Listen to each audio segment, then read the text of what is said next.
My name is Anya Sharma, and at 26, I wasn't just a software engineer.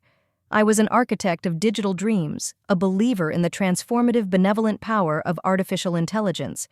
I had poured the entirety of my intellect, my passion and my unwavering idealism into Project Chimera, an AI algorithm I had conceived and painstakingly developed from its first nascent line of code within the gleaming, aggressively innovative, and deceptively utopian walls of Novatech Silicon Valley's hottest, most talked about tech startup. Chimera wasn't designed to be just another data crunching machine or a tool for targeted advertising.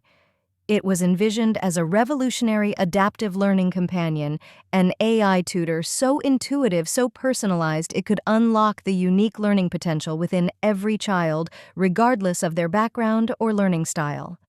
It was, I fervently believe, technology with a soul, a genuine force for good. My most cherished, all-consuming dream was to see Chimera launch successfully, to witness it empowering students across the globe, and to be recognized for my hard work and ethical innovation within a company I initially naively believed shared my visionary altruistic principles.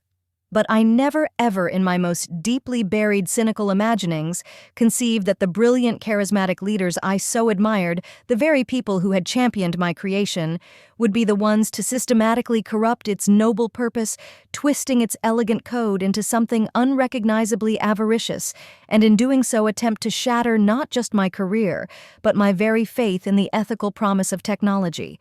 The memory of their smooth, duplicitous assurances, the chilling, gradual perversion of my beautiful chimera, and the ultimate devastating betrayal of trust still leaves a cold, metallic taste of profound disillusionment in my mouth, a bitter bite I can never quite delete. Before I take you on a mind-bending journey into the heart of Silicon Valley's dazzling promises and its often shadowed realities, before I unravel the infuriating, heartbreaking story of how my revolutionary AI, born of such hope and idealism, was systematically warped by corporate greed and insatiable ambition, and before I recount the perilous, high-stakes battle I waged against my own mentors, my own company risking everything to expose their unethical machinations and protect the very users my creation was meant to serve, a confrontation that ultimately left powerful tech titans visibly catastrophically shaken and their carefully constructed empire of lies teetering on the brink of collapse. I'd be so incredibly grateful if you could let me know which corner of this hyper-connected, digitally driven world you're joining me from today in the comments section below. And please, I earnestly implore you, do hit that like button if you've ever poured your heart, your intellect, and your very soul into creating something truly innovative and beneficial, only to face the soul-crushing prospect of seeing it twisted, misused, or exploited by those who prioritized profit over principle. Novatech. The name itself pulsed with an almost palpable energy, a promise of relentless innovation, and a future unbound by conventional limitations. Its sprawling state-of-the-art campus in the heart of Silicon Valley was a dazzling playground for a young, ambitious engineer like me.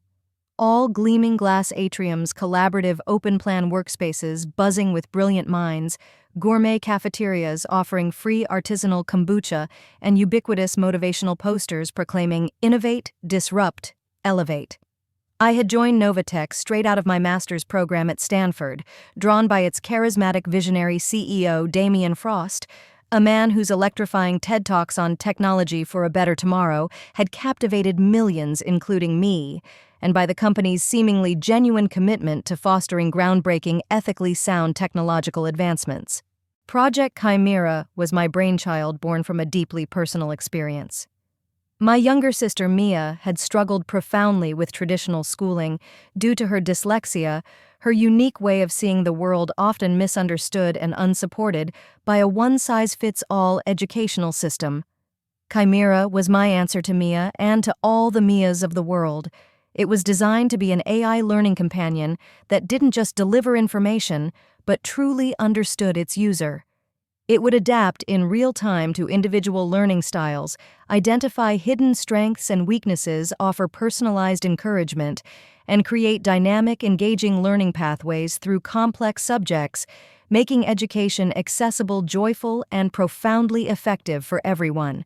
I spent 2 years often fueled by little more than lukewarm coffee protein bars and an unshakable belief in Chimera's potential locked away in my small corner of Novatech's sprawling R&D labs, painstakingly crafting its intricate neural networks, its sophisticated natural language processing capabilities, and its unique empathetic response algorithms. There were countless frustrating dead-ends moments of profound self-doubt in code that stubbornly refused to compile at 3 a.m.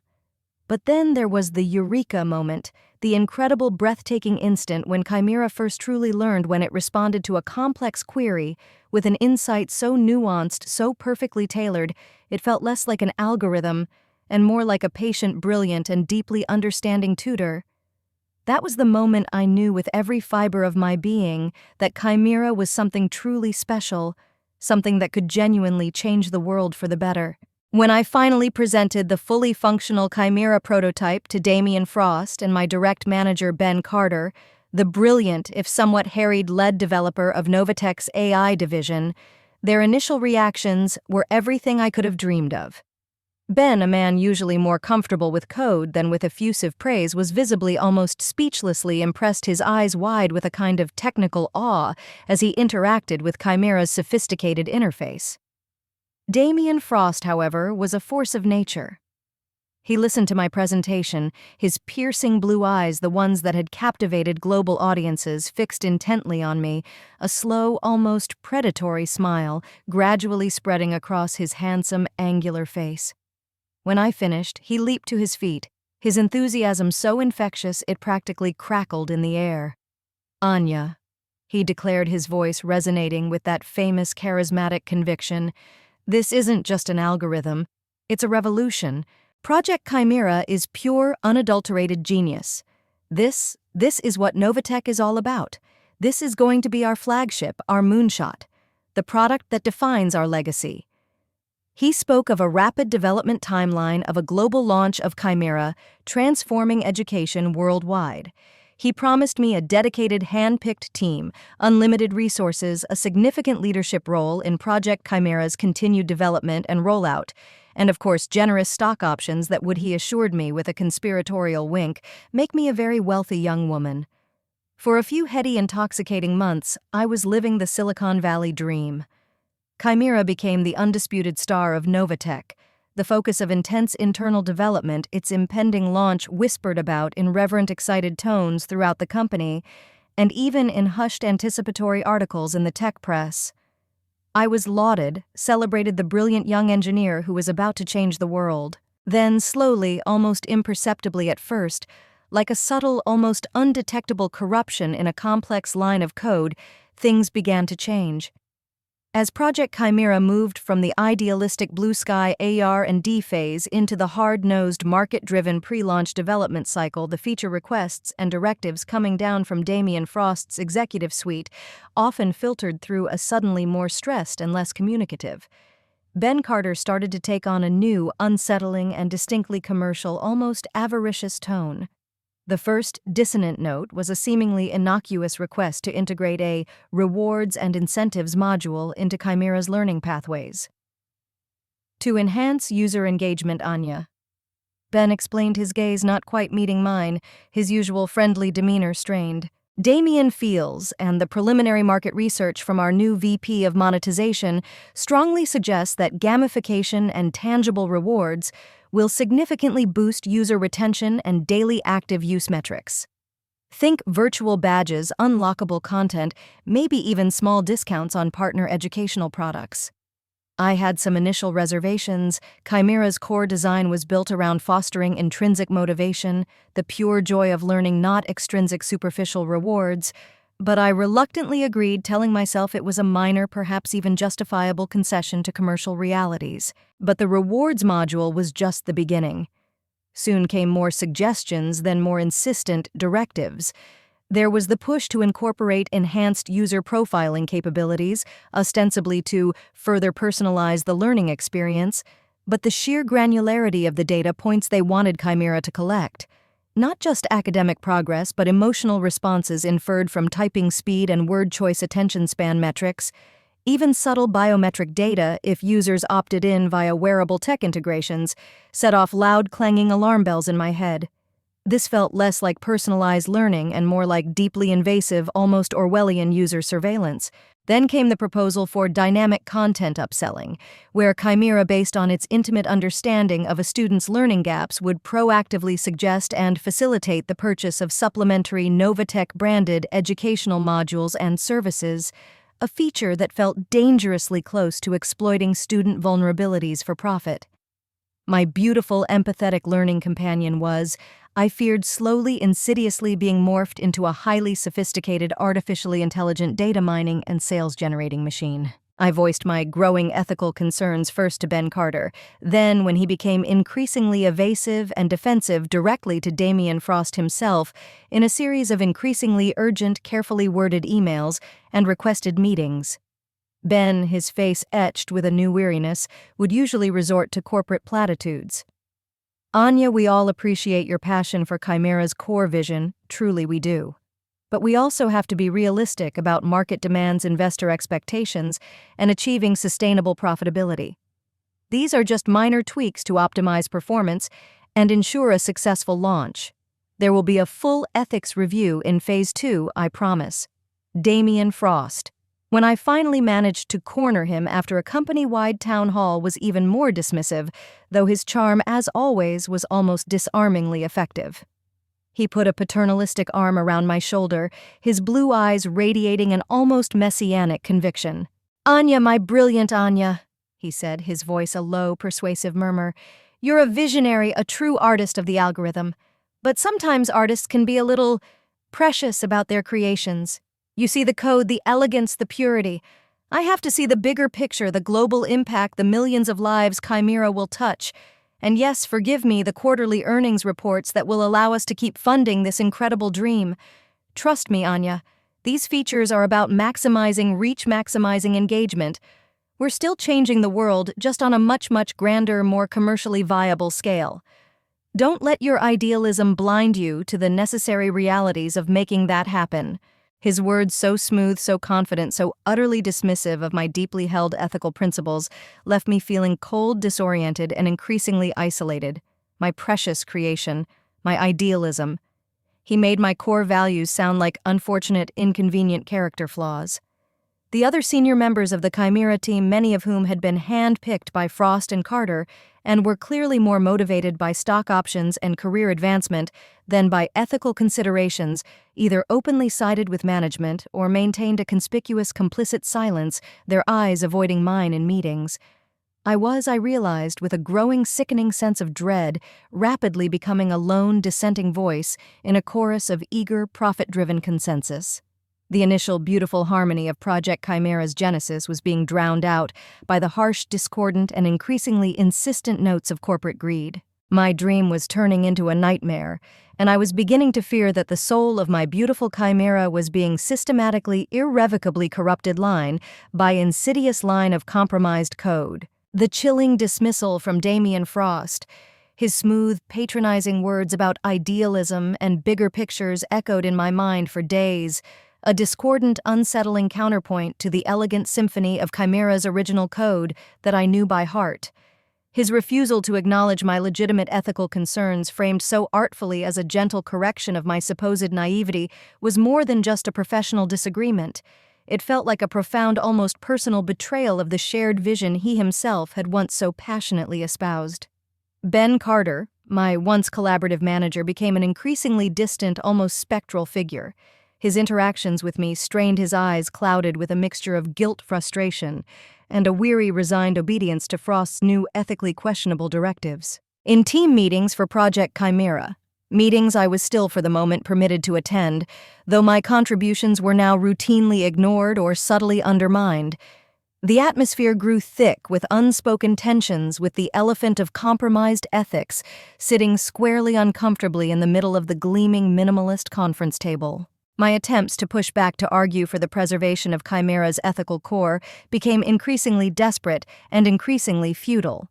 When the directive came down to integrate a sentiment analysis module that would not only track user engagement, but also subtly profile their emotional states through keystroke dynamics and linguistic patterns, ostensibly to optimize learning pathways by adapting to user mood, I presented a detailed counterproposal outlining how similar functionality could be achieved through less invasive user-consented methods that prioritized privacy. My well-researched presentation, complete with ethical impact assessments and alternative technical solutions, was met with polite but ultimately dismissive nods from Ben Carter and a chillingly direct, almost impatient email from Damien Frost himself. Anya, while your technical diligence is as always noted, the current market imperative requires us to prioritize features that demonstrably enhance deep user engagement and data acquisition for future personalization at scale. We are proceeding with the sentiment analysis module as outlined by the product team. Your cooperation in its swift, efficient implementation is expected. The message was crystal clear: fall in line or be left behind. My isolation within the Project Chimera team, once my vibrant intellectual home, became palpable, almost suffocating. Colleagues I had once brainstormed with for hours over whiteboards and takeout pizza now offered strained, fleeting smiles and avoided eye contact, their conversations abruptly ceasing when I approached. The few junior engineers who had initially shared some of my whispered concerns about the project's shifting ethical compass quickly pragmatically fell silent, their ambitions clearly outweighing their fledgling principles in the face of Frost's unshakable charismatic authority and the dazzling promise of pre-IPO stock options. I was rapidly, painfully becoming an inconvenient truth, a troublesome conscience in a machine increasingly geared towards profit at any ethical cost. The final brutal severing came on a cold, gray Monday morning, a day that mirrored the bleakness in my own heart. Ben Carter, his face pale and his gaze fixed somewhere over my left shoulder, summoned me to his glass-walled office. He informed me, his voice a monotone devoid of any genuine emotion, that due to a strategic restructuring of Project Chimera's development priorities to optimize for rapid scalability and Q4 launch targets, my role as lead architect of the core AI engine was being realigned. I was being reassigned, effective immediately, to a newly formed exploratory R&D initiative focused on long-term blue-sky, non-critical path projects, a meaningless, dead-end corporate Siberia, as we both knew. My access to Project Chimera's core code repositories, to its development servers, to its very heart, was, he informed me with a flicker of something unreadable in his eyes, regret, relief, already revoked. The official reason given was to allow me to focus on pure innovation without the pressures of immediate product deadlines. But the unspoken truth was a raw, gaping wound. I had been deemed a threat and obstacle, and I had been ruthlessly, efficiently, surgically removed. My baby, my beautiful, brilliant chimera, was now entirely in the hands of those who saw it not as a tool for empowerment, but as an instrument for exploitation and profit. The devastation was absolute, a crushing weight that threatened to extinguish the last embers of my fighting spirit. That evening, sitting alone in my Spartan apartment, the city lights of Silicon Valley twinkling with a cold, indifferent beauty outside my window, a profound, almost paralyzing despair washed over me. They had won. Frost, Carter, the faceless investors, the entire ethically bankrupt machinery of Novatech. They had taken my creation, twisted its purpose, and cast me aside like so much obsolete code. For a few dark, desolate hours, I contemplated simply walking away, resigning from Novatech, trying to forget Chimera, to salvage what was left of my career and my sanity, to find a quiet, obscure corner of the tech world where ethics still perhaps mattered. But then, through the fog of grief and anger, a different image began to form in my mind: the trusting, hopeful faces of my sister Mia, and of all the millions of children Chimera was originally intended to help. I thought of the insidious, invisible ways their compromised version of Chimera, with its invasive data mining, its manipulative reward systems, its predatory upselling tactics, could subtly shape young minds, exploit vulnerabilities, and ultimately betray the sacred trust between student and teacher, between technology and user. The thought was unbearable. And in that unbearable realization, a new steely resolve began to crystallize within me. They could sideline me, they could try to silence me, they could steal my code, but they could not steal my conscience. They could not make me complicit in their perversion of my dream. If Novatech was determined to unleash an unethical chimera upon the world, then I, its original creator, had a profound, undeniable moral obligation to stop them, or at least to warn the world.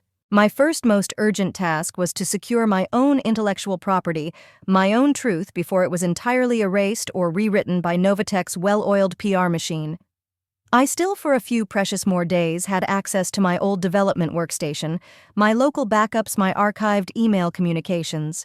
Working with a frantic, almost feverish intensity, fueled by black coffee and a burning sense of injustice, I meticulously, systematically began to copy and encrypt every piece of relevant data, my original time-stamped Chimera source code with its clearly commented ethical safeguards and privacy-by-design architecture.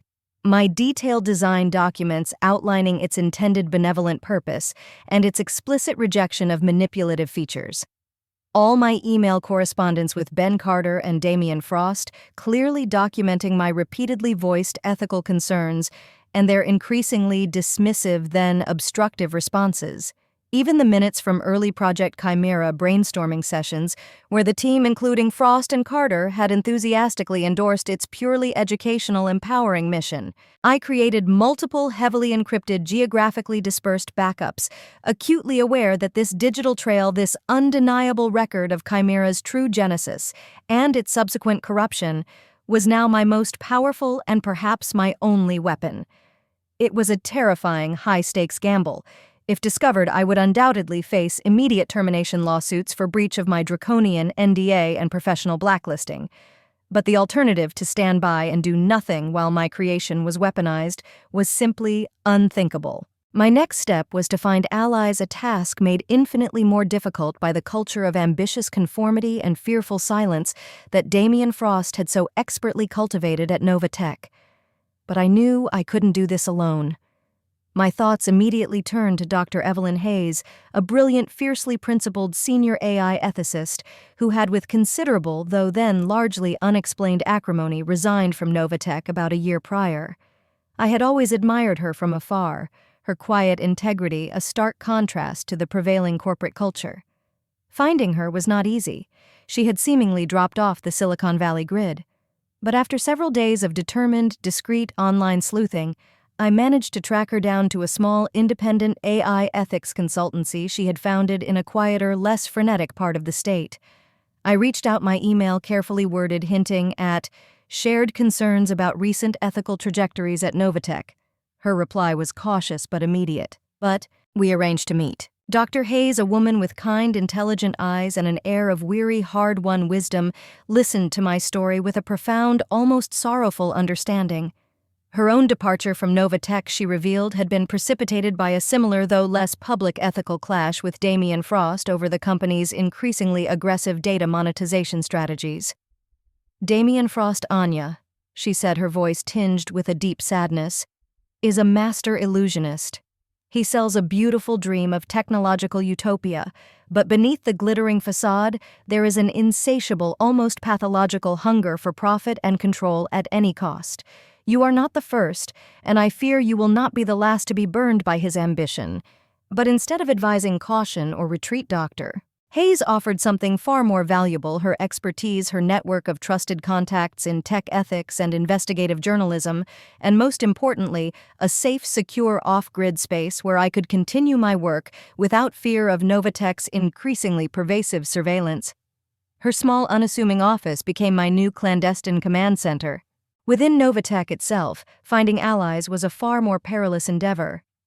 But I knew there were a few kindred spirits, younger engineers and QA testers, who like me had joined the company bright-eyed with idealism, only to become progressively disillusioned by its increasingly cynical, profit-driven trajectory. I approached them with extreme caution, one by one, in hushed conversations in out-of-the-way coffee shops, testing the waters, gauging their reactions. Two brilliant, deeply ethical junior coders on the Chimera team, Sarah and Ken, who had privately expressed their own profound discomfort with the recent feature creep and the downplaying of user privacy, bravely agreed to help. They became my eyes and ears inside Novatech, discreetly feeding me updates on the altered Chimera's development progress, smuggling out snippets of the corrupted code for my analysis, and even at immense personal risk, documenting internal discussions where ethical concerns were explicitly callously overridden by Frost's direct orders. A QA tester named Maria, horrified by the manipulative psychological hooks she was being forced to test in the rewards module, also joined our small secret circle of dissent, providing invaluable data on the real-world impact of the unethical features on test users. We were a tiny, fragile band of rebels armed with little more than our consciences and a shared desperate belief that we had to try to stop this. The pressure, however, was immense and growing daily. Novatech's HR department, clearly acting on instructions from Frost or Carter casually, reminded me in a series of increasingly pointed emails of the severe multi-million-dollar penalties enshrined in my ironclad non-disclosure agreement for any unauthorized dissemination of proprietary company information. I started noticing unfamiliar cars parked outside my apartment building at odd hours. My personal laptop began behaving erratically, its fan whirring unexpectedly, its battery draining with alarming speed, fueling my paranoia about corporate spyware.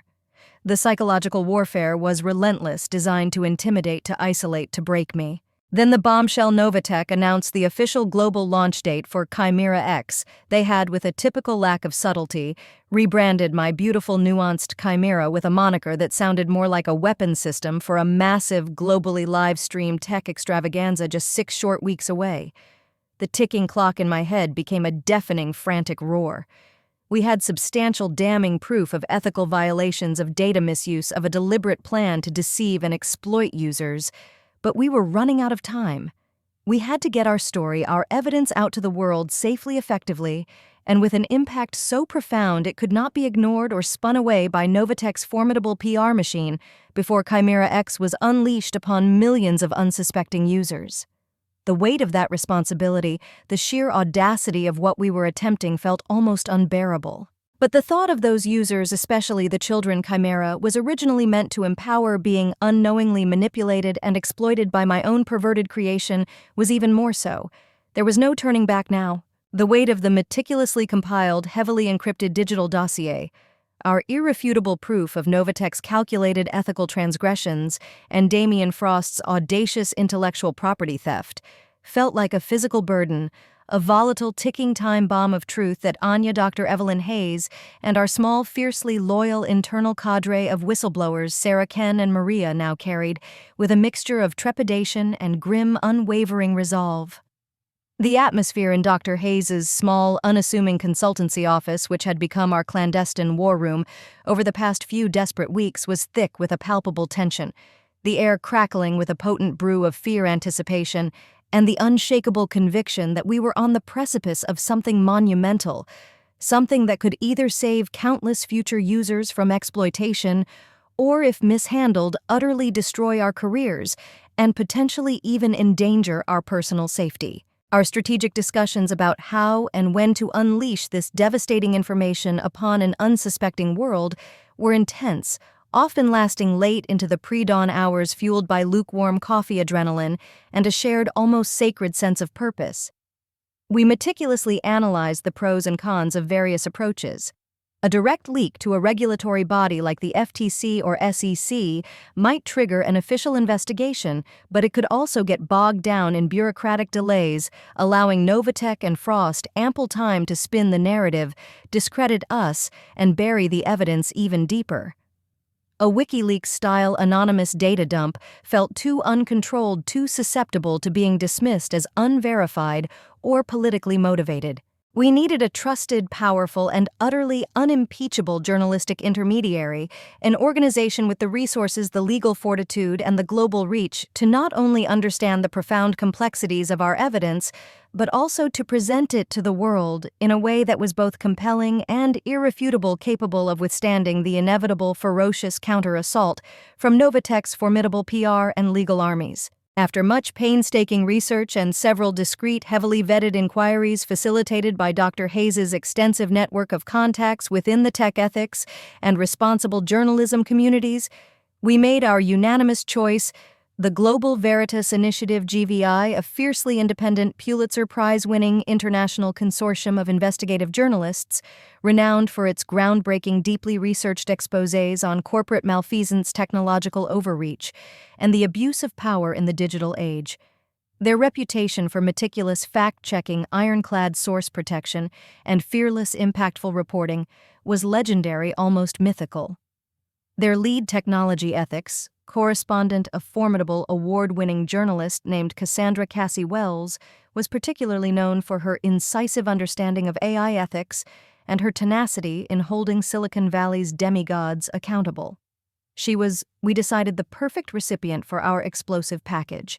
The process of securely transmitting the massive multi-gigabyte, heavily encrypted dossier of evidence containing my original time-stamped Chimera code, juxtaposed with Novatech's corrupted version, the damning internal memos detailing Frost's unethical directives, Dr. Hayes's scathing expert ethical analysis, Maria's deeply disturbing QA reports on the manipulative psychological hooks embedded in Chimera X's user interface, and sworn anonymized affidavits from Sarah and Ken, detailing the internal pressure to implement these features.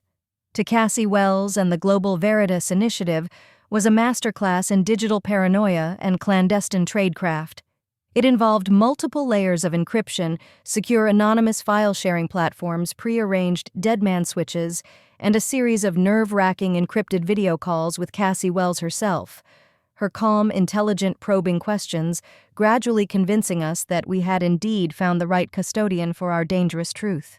The agonizing wait in the days and weeks that followed as Cassie Wells and her GVI team meticulously, independently verified every piece of our evidence felt like an eternity stretched taut across a breaking point. I tried to maintain a facade of normality at Novatech, going through the motions of my pointless blue-sky R&D assignments, acutely aware of the almost palpable suspicion emanating from Ben Carter and the subtle, unnerving increase in what felt like IT surveillance of my workstation. Sleep became a luxury, my nights haunted by vivid anxieties of exposure, of failure, of the devastating consequences if our gambit didn't work. Damien Frost, perhaps sensing my continued quiet defiance, or perhaps merely acting on his own increasingly paranoid instincts, made one last, chillingly direct attempt to reason with me, summoning me to his opulent top-floor office. He didn't threaten, not overtly. Instead, he spoke with a kind of weary, paternalistic disappointment about my misguided idealism, my failure to grasp the complex realities of disruptive innovation, and the immense potential for misunderstanding if internal developmental discussions were ever taken out of context. He then, with a casualness that was almost obscene, offered me a significant executive leadership opportunity within a new highly funded Novatech subsidiary in Europe, a golden exile complete with a 7-figure salary, and a gag order so tight it would have suffocated a sphinx. I looked him squarely in his cold, calculating blue eyes, the eyes of a man who had once inspired me and now utterly repulsed me, and I said, my voice quiet but unshakably firm, "Thank you, Damien, but my work here, my real work, isn't finished yet." His carefully constructed mask of benevolence flickered, revealing a momentary flash of something predatory and furious beneath, before he quickly, smoothly regained his composure. "A pity, Anya," he murmured. "A great pity." The unspoken threat hung heavy and poisonous in the air between us as I walked out, my heart pounding, but my resolve solidified into something akin to adamantium. The Global Veritas Initiative's exposé, when it finally seismically dropped, wasn't just a news story. It was a global digital earthquake, a multi-platform, multimedia detonation of meticulously corroborated truth that reverberated with stunning, instantaneous force around the entire world. It launched simultaneously on GVI's award-winning website, in a special extended primetime investigative television documentary broadcast in dozens of countries, and in syndicated front-page articles in the world's most respected newspapers. The headlines were stark, brutal, accusatory, and utterly uncompromising. Chimera's shadow inside Novatech's AI deception. The Code of Corruption, how Silicon Valley's golden boy Damien Frost planned to exploit millions. Project Chimera, from ethical dream to user nightmare, the whistleblower's story.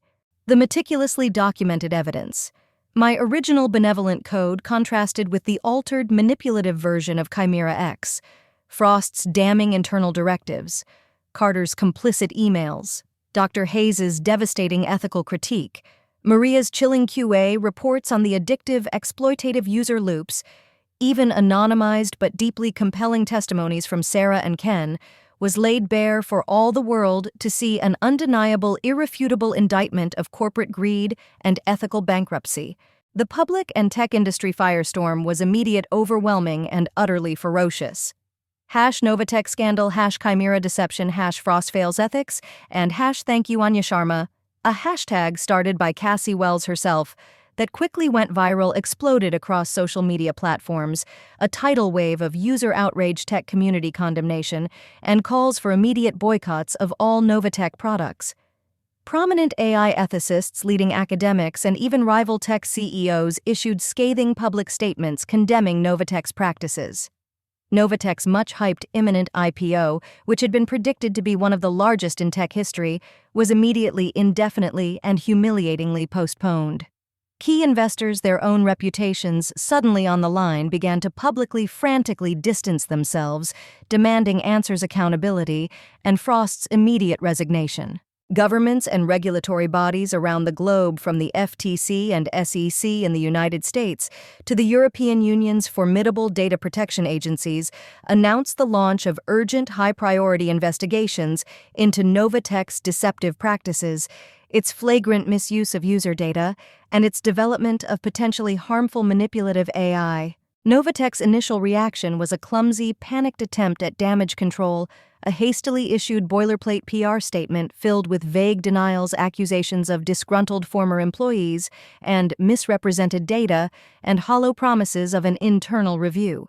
But it was far too little, far too late. The evidence presented by the Global Veritas Initiative was too comprehensive, too damning, too meticulously corroborated. The world had seen behind Damien Frost's charismatic visionary facade, and what it saw was ugly, cynical, and deeply disturbing. The true pale faces moment, the public televised crucifixion of Damien Frost and Ben Carter's careers, occurred at the globally live-streamed, once eagerly anticipated grand launch event for Chimera X, an event Novatech, in an act of breathtaking arrogance or sheer blind panic, decided to proceed with, despite the rapidly escalating catastrophic scandal.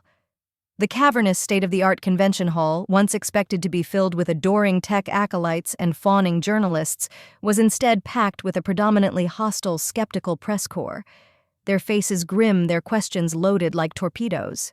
Damien Frost, his usually impeccable Savile Row suit, looking strangely rumpled, his face an unhealthy, pasty gray, his voice strained and uncharacteristically hesitant, attempted to deliver his practiced upbeat keynote address, but the carefully crafted words about revolutionizing learning and empowering humanity sounded utterly hollow, almost obscene in the face of the devastating truths that had just been unleashed upon the world. Ben Carter, standing awkwardly beside him, looked even worse, his complexion ashen, his eyes darting nervously around the room as if seeking an escape route from his own personal, very public hell. The Conda session that followed Frost's disastrously received keynote was not a discussion. It was a brutal, merciless cross-examination. Cassie Wells from the Global Veritas Initiative coolly, calmly, and with surgical precision, led the charge, her questions each one backed by irrefutable evidence from her exposé, systematically dismantling Frost's and Carter's increasingly desperate, contradictory, and transparently false denials. Other prominent tech journalists, now fully armed with the facts, piled on their inquiries, relentless and unforgiving. A live, on-stage demonstration of Chimera X, intended to be the dazzling centerpiece of the launch, went catastrophically, almost comically wrong, with the AI under the pressured, fumbling operation of a clearly terrified junior engineer, inadvertently publicly displaying one of its most manipulative, data-hungry, and ethically compromised features, eliciting gasps, then derisive laughter, then outright boos from the stunned, disgusted audience. It was at that precise moment, as Damien Frost stared slack-jawed and utterly defeated at the glitching, incriminating Chimera X interface projected onto the enormous screen behind him, his carefully constructed empire of lies visibly catastrophically crumbling live on a global stage, that his face and Ben Carter's became identical masks of pale, sweaty, abject despair. The launch wasn't just a disaster. It was a public immolation, a career-ending, legacy-destroying inferno. In the tumultuous weeks and months that followed, the consequences for Novatech, Frost, and Carter were severe and far-reaching. Damien Frost and Ben Carter were unceremoniously, decisively ousted by Novatech's panicked, now mutinous board of directors. Multiple regulatory bodies launched sweeping punitive investigations, resulting in colossal fines, crippling operational restrictions, and even discussions of potential criminal charges for fraud and reckless endangerment of user privacy. Shareholder lawsuits and class action suits from potential users and privacy advocates mounted into the billions. Key corporate partners, sponsors, and advertisers severed all ties with the now toxic Novatech brand. The company, once the glittering, envied darling of Silicon Valley, was forced into a radical, court-supervised restructuring its assets, stripped its ambitious global plans for Chimera X, permanently, irrevocably shelved its very survival hanging by the thinnest of threads. For me, Anya Sharma, the public vindication was swift, overwhelming, and deeply, profoundly validating. My courage as a whistleblower, my unwavering commitment to ethical principles in the face of immense personal and professional pressure, was lauded globally. My original, benevolent, privacy-respecting design for Project Chimera was brought fully into the light, hailed by AI ethicists and educators alike as a visionary example of technology for good. Job offers from the world's most respected ethical tech companies, prestigious research institutions, and forward-thinking nonprofit organizations flooded in. I was invited to deliver keynote addresses at major international conferences on AI ethics and responsible innovation, to testify before governmental committees drafting new legislation to regulate artificial intelligence, to share my story with a world suddenly urgently hungry for a more humane, more accountable vision of its technological future. After much soul-searching and long, heartfelt conversations with Dr. Evelyn Hayes and my small, brave band of co-conspirators, Sarah, Ken, and Maria, all of whom I ensured received both public recognition for their courage and substantial anonymous financial support from a new whistleblower protection fund I helped establish with some of my own unexpected speaker fees, I made my decision. Instead of retreating into a quiet academic life or joining another established tech giant, I chose to harness the incredible momentum of our collective victory. Together with Dr. Hayes, and with initial seed funding from several prominent ethical philanthropists who had been moved by our story, we co-founded the Chimera Initiative for Ethical AI, an independent nonprofit research institute and global advocacy group. Our mission to champion the development of human-centric, privacy-preserving artificial intelligence, to provide resources and support for tech whistleblowers worldwide, to develop rigorous ethical frameworks for emerging technologies, and to ensure that the immense power of AI would always be harnessed to serve humanity's best, most noble interests, not its basest impulses for profit control or exploitation. We even began work on Chimera Core, an open-source, fully transparent, and ethically grounded version of my original learning companion algorithm, to be gifted to the world as a free, empowering educational tool. The sweet revenge I discovered wasn't personal or vindictive. It wasn't about Damien Frost's downfall or Novatech's ruin, satisfying as the justice of that undoubtedly was.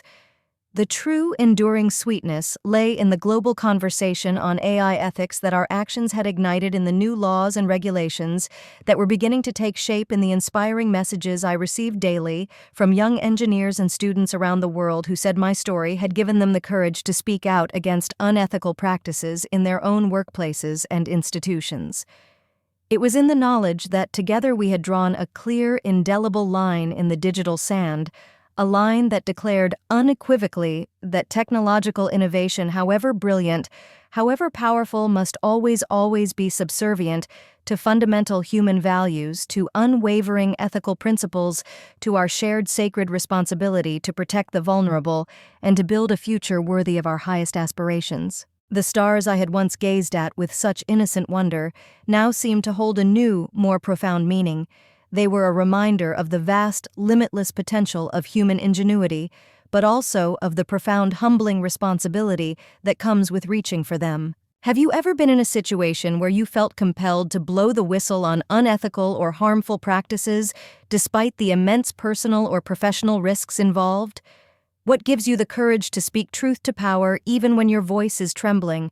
Share your powerful, inspiring stories of ethical dilemmas, moral courage, and the fight for integrity in the comments section below.